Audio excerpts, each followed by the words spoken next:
Now this is a newer door. You can see I filled the hole. You gotta get the hole saw that the inside of the hole will measure to what the outside of, how would that be?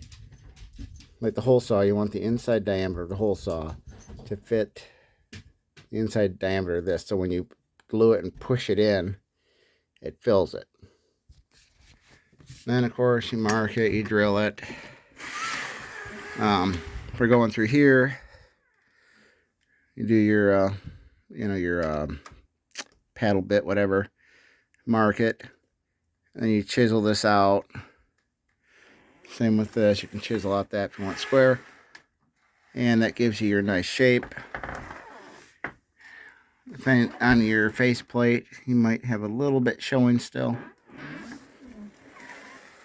Taking these locks apart, figuring out how the key is, because I didn't have keys for this, so I made my own keys.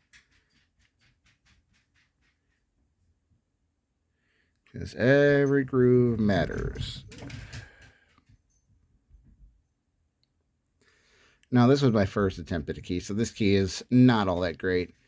Just made out of old Simplicity lawnmower blade. I figured, well, lawnmower blades for Simplicity are pretty darn strong, and I got worn out one, so it's just, you have to make sure you got every little piece. You got to have this little groove here for this particular key. There's a little ridge in there. If you don't have the groove, it's not going to turn. This is to help the edge curl. That's to go through the one guide. So I got a couple other locks I have to make keys for still. But, like I said, this was my first attempt on a key. So my other ones are actually a little bit longer. But yeah, it works. So it gives the old look back to the house.